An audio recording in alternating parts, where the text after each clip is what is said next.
안녕하세요. 재무상담사 박상입니다. 네, 제가 연금 계좌와 IRP라는 개인형 퇴직연금 계좌에서 살 수 있는 브라질 채권 관련돼서 여러분에게 안내를 드리겠습니다. 타임폴리오 미국 나스닥 100 액티브라는 ETF 먼저 말씀을 드려볼게요. 제가 2월 달부터 꾸준하게 안내를 드렸었고, 4월 초에 주가가 급락했을 때 BOD, Buy on Dip, 그래서 저점에서 매수 신호가 발생했다라고 제가 단톡방에 올려드렸었는데요. 그때 이후로 한 40% 정도 이상, 지금 여기 보시면 파란 색깔로 급등을 했습니다. 주식이 많이 꽤 오른 상황이고요. 요즘에 아침만 일어나면 항상 뉴스가 S&P나 나스닥이 사상 최고치를 기록했다라는 뉴스들이 뜨고 있습니다. 저는 가끔 톡방에서 그런 말씀 드리는데요. 뛰는 말에 올라타기보다는 뛰는 말에 올라타는 것은 좀 위험하니까 좀 지켜보고 절대 수익을 좀 추구하는 방향으로 이야기를 나눠보자라고 합니다. 절대 수익은요, 무조건 수익을 낸다라는 것이 아니라 안정적인 수익을 확보한다라는 측면인데요. 시장의 방향성과 관계없이 회수할 수 있는 절대 수익, 예를 들면 만기가 정해져 있는 국내, 국외, 해외 채권, 그리고 주식을 사더라도 롱숏으로 적절한 해지 전략을 통해서 수익을 내는 전략, 그리고 ELB 등의 원리금 보장형의 구조화 상품, 요 정도로 해서 절대 수익에 대한 전략이 필요하다.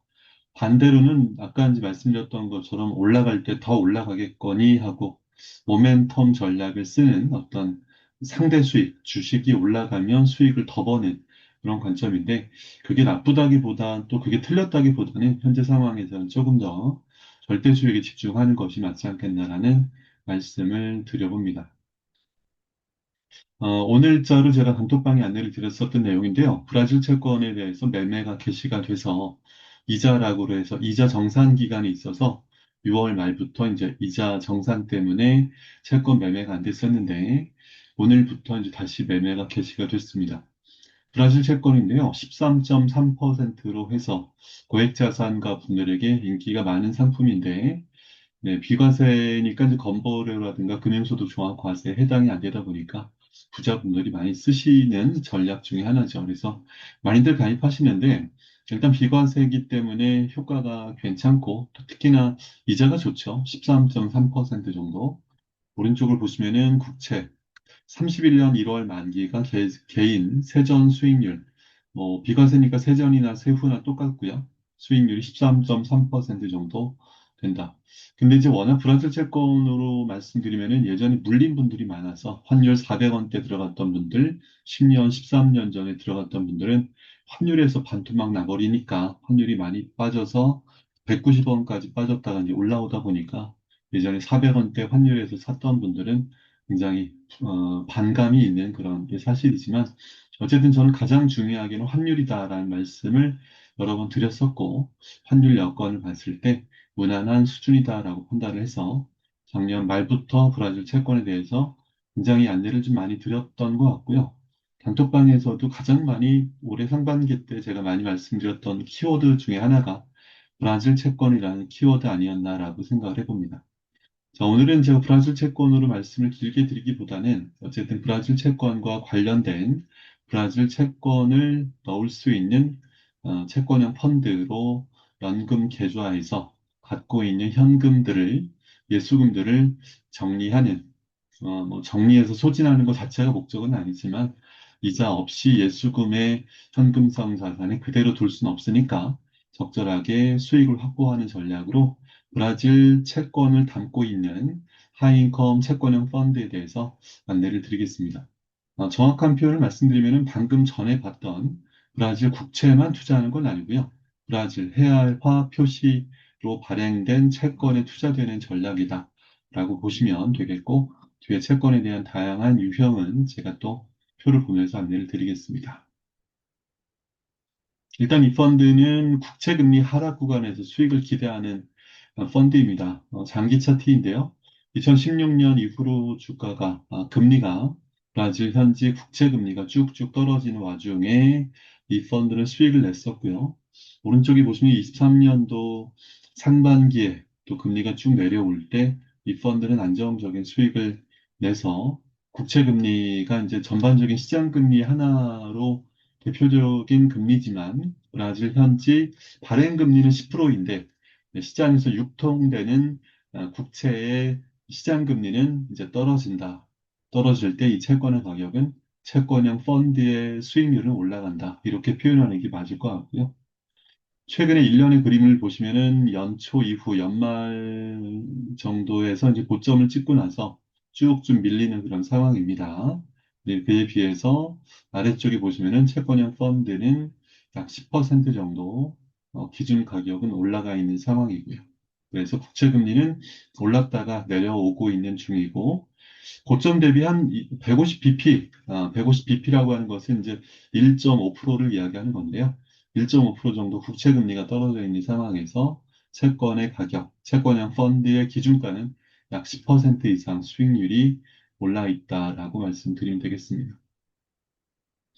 저는 작년에 퇴직연금하고 연금저축에 있는 현금성 자산을 조금 안정적으로 투자하자라는 말씀을 드리면서 왼쪽에 보시면은 브라질 하이인컴 펀드 그리고 글로벌 가치주, 유럽 하이힐드를 말씀드리면서 한국 주식 비중 및 미국 대형 성장주는 비중을 확대하지 않는다라는 말씀을 드렸습니다. 이따만 해도 여러 가지 전국의 불안정성이 있었고 또 12월 3일이었나요? 그때 대란 이슈가 있었던 해서 환율 급등하고 주가 급락했었던 와중이었고 특히 오른쪽을 보시면은 2월 말에 우리 설날 때 떡국 먹을 때 미국의 딥시크, 미국의 AI 엔비디아를 겨냥하는 중국의 딥시크가 출현함으로 인해서 2월 28일부터 주가가 한 10% 이상 급락을 하고 3월 말에 4월 초에 트럼프의 관세 논란으로 인해서 주가가 또 15% 이상 급락을 해서 고점 대비 한 25% 정도 주가가 빠져 있었던 상황을 우리는 경험을 했었죠. 그래서 돌아보면 조금 이렇게 현금성 자산, 모인 돈에 대해서 투자할 때는 보수적인 관점에서 안정적인 수익을 기대하는 방향으로 권유를 했다라고 저는 지난번에 그런 기조로 안내를 드렸었고요. 그러면서 이제 어떤 걸 안내를 드렸냐면, 네, 오늘 말씀드리고 있는 브라질 하이인컴이라는 펀드를 권유를 했었습니다. 간단하게 검색할 때 이제 오른쪽을 보시면은 질하라고 검색하시라고 제가 안내를 드렸는데 브라질 하이 인컴의 가운데 글자 질하라고 검색하면 펀드에 나오니까 제가 간단하게 검색하는 방법을 안내를 드렸습니다. 그래서 연금 계좌에서 현금성 자산으로 추천했었던 그 펀드가 지금까지 나름대로 선방하면서 안정적인 수익을 냈다라고 말씀을 드리고요. 물론 중간에 말씀드렸던 대로 3월 초 그리고 4월 초에 그러니까 2월 말 4월 초에 주가가 급락한 이후에 4월 초에 저점을 찍고 꾸준하게 올라왔었던 상황을 보면 지금 상황이 네, 주식으로만 투자했으면 나쁘지 않았을 법하지만 우리는 현재 상황으로 봤을 때는 네, 주가가 좀 과열된 면도 있다라는 생각이 돼서 모인 돈에 대해서는 좀 안정적으로 관리하는 것이 맞겠다라고 말씀을 드려서 저는 브라질 하인컴 펀드를 다시 한번 연금 계좌에서 매수를 권유를 드리고 있습니다. 자, 지금 여태까지 투자했던 분들의 사례인데요. 연금 계좌에서 현금성 자산 또는 연금 계좌에서는 네, 예수금이라는 표현이 있죠. 다시 말씀드리면은 연금 계좌에서는 예수금이라는 표현, 그리고 퇴직연금에서는 현금성 자산으로 분류가 되는데 그 펀드에서 추천드리고 있는 브라질 하이힐드 펀드의 왼쪽에 보시면 수익률이 있고요. 네, 환율과 금리의 영향을 받기 때문에 가장 좋은 수익률 한 15% 정도, 8%, 6% 정도 냈고, 네, 그런 상황인 것 같습니다. 그래서 올해 이제 한 두세 달 전에 사셨던 분들은 한 수익률이 2%, 3% 정도밖에 안 되는 상황이긴 하지만 1년으로 봤을 때는 제가 뒤에 설명드릴 연 6% 정도 이상의 수익은 기대할 수 있는 안정적인 펀드다라고 저는 여러분께 권유를 드리고 있고요. 오른쪽을 보시면 브라질 국채금리인데요. 연초에 고점을 찍고 좀 쭉 내려오고 있는 상황이라 아까 말씀드렸던 대로 한 150bp 1.5% 이상 빠져 있는 상황이다 보니까 금리가 내려갔다는 것은 채권의 가격이 많이 올라갔다라고 보시면 되겠습니다. 자, 그래서 오늘 안내드리는 펀드에 대해서 안내를 드리면은 투자는 브라질에 투자되는 브라질 해알화로 발행된 채권이고 고금리 채권, 국채와 스프라 채권, 채권에 대한 ETF 채권을 여러 가지 담고 있는 ETF 펀드로 네, 투자하고 있는 그런 펀드고요. 기대 수익률은 이 위에 설명한 국채나 스프라 채권이나 채권 ETF 등의 보유한 채권들의 이자가 6% 이상 되거든요. 그래서 저는 매매 차익, 즉 채권의 가격이 아까 말씀드린 대로 금리가 떨어지면서 가격이 올라가는 매매 차익 말고도 안정적으로 보유한 채권의 이자만 해도 연 6% 이상은 되겠다라고 생각을 해서 해알화, 환율만 큰 문제만 없다라고 하면 금리 하락 기조에서 보유한 채권에 대한 이자를 받으면서 금리 하락에 따른 가격의 또 상승도 향유할 수 있는 분위기가 아니겠나라고 저는 판단하고 있습니다. 늘 말씀드리고 고객과 개별 미팅할 때 제가 말씀드리는 게 저의 임의로 판단하는 개인적인 생각이 아니라 다양한 증권사 리포트라든가 또 전문가분들하고 소통하고 채권 부장님하고 직접 또 연락하면서 직보로 제가 또 통화도 가끔 하면서 채권 시장에 대한 분위기를 탐지하면서 여러분에게 안내를 드리고 있고요. 두 번째 주요 구성 자산은 물가 연동 국채의 7% 정도 보유하고 있습니다. 일단 이제 아까 초반에 말씀드렸던 대로 13% 정도 되는 브라질 국채는 네, 브라질 국채와는 약간 좀 다른 개념인데요. 브라질 국채는 맞긴 하지만 팁스라고 해서 물가 연동하는 국채입니다. 그래서 발행금리 10%로 고정되어 있는 것이 아니라 물가가 올라가면 수익이 더 나는 구조의 채권인데 이 채권을 통해서 인플레이션, 브라질의 고질적인 문제인 인플레이션을 방어하고 있다라고 보시면 될 것 같고요. 발행금리는 낮기 때문에 현재 채권에 대한 수익률 한 7% 정도 되는 상황이고요. 즉, 브라질 국채와는 약간 다른 개념. 똑같은 국채이긴 한데 물가 연동한 국채이기 때문에 채권 수익률은 한 7% 정도 되고 있다라고 보시면 되겠고요.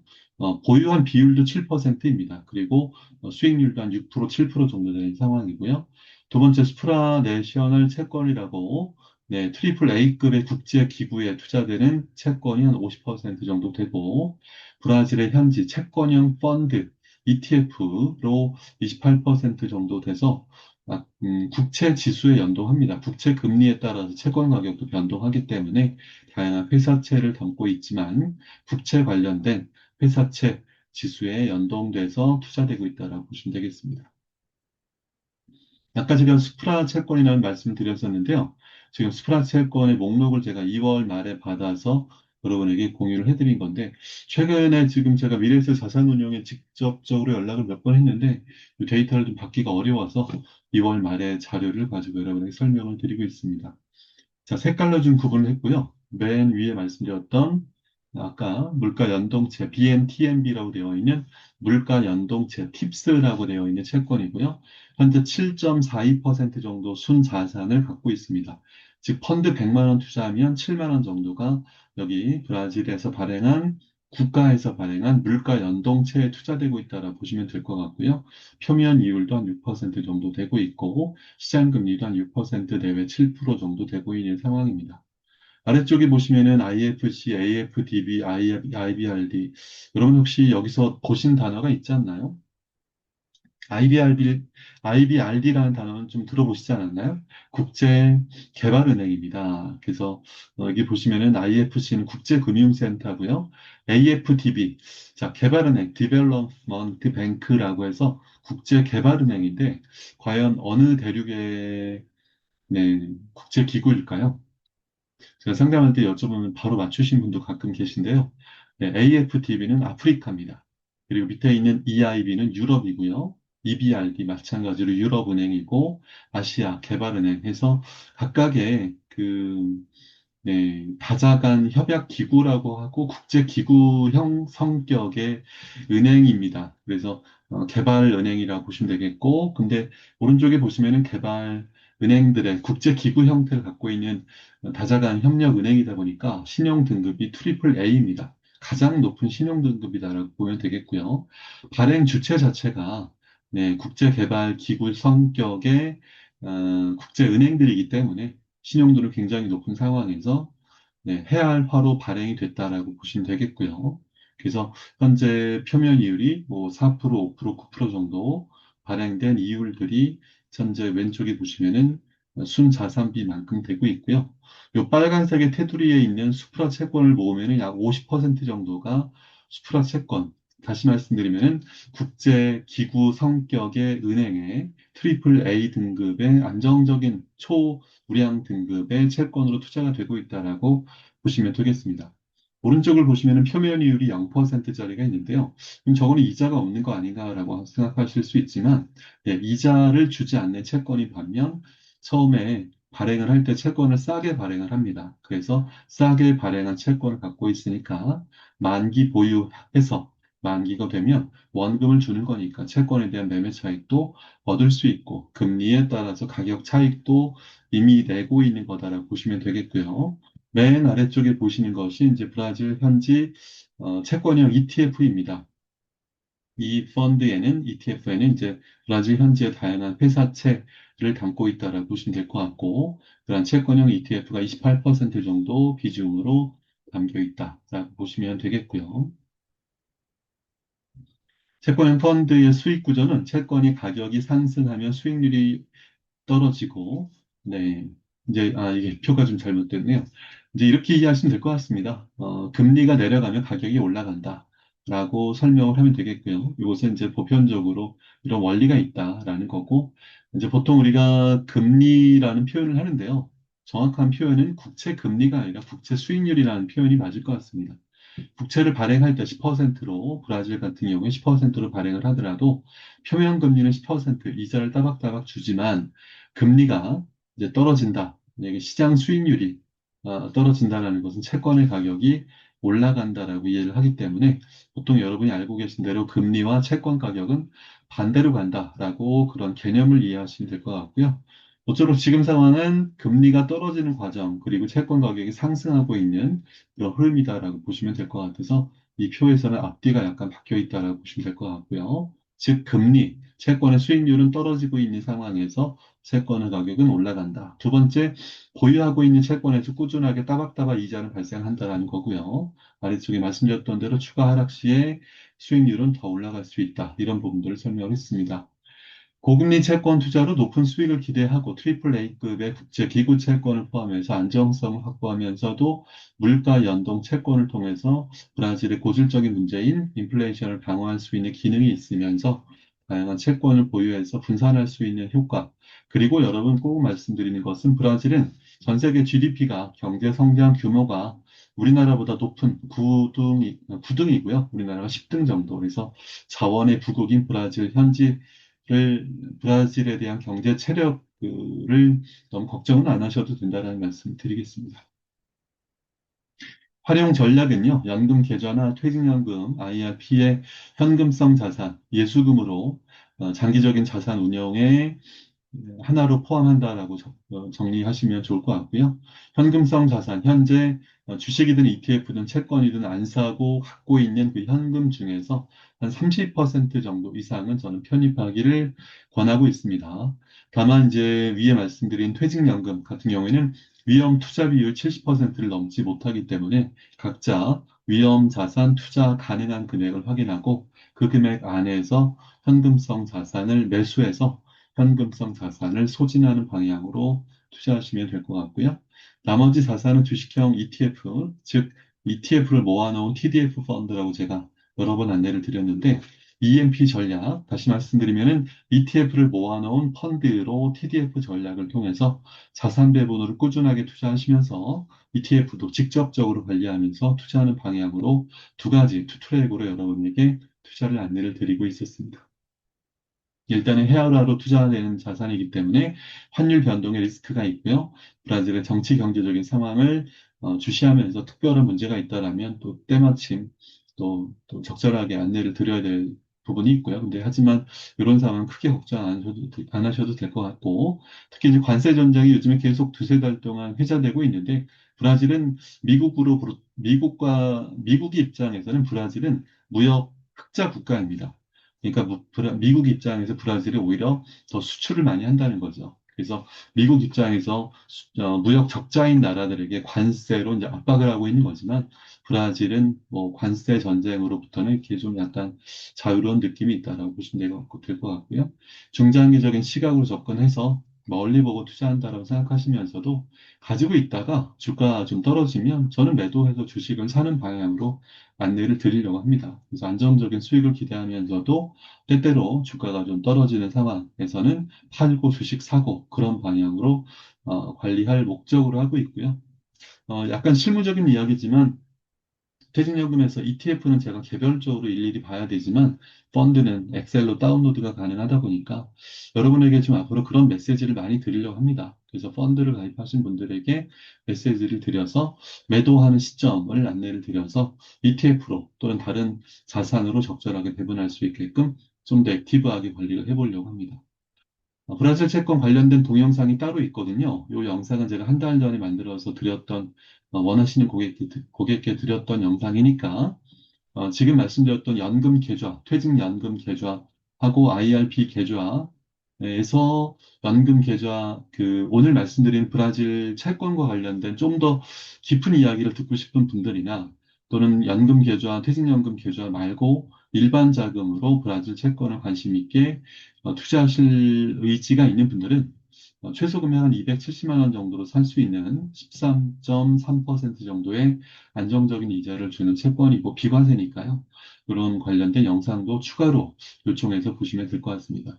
다시 말씀드리면 브라질 채권형 펀드 오늘 말씀드렸던 주제에 대해서 좀 더 구체적으로 분위기를 알고 싶은 즉 금리와 채권 환율에 대한 부분을 그 저변에 깔려 있는 정보를 알고 싶은 분, 두 번째는 일반 자금에서 이 펀드를 매수하고 싶은 분들은 별도로 저에게 메시지로 영상이라고 두 글자를 남겨주시면은 제가 한 달 전에 제작했던 그 영상을 여러분에게 보내드리도록 하겠습니다.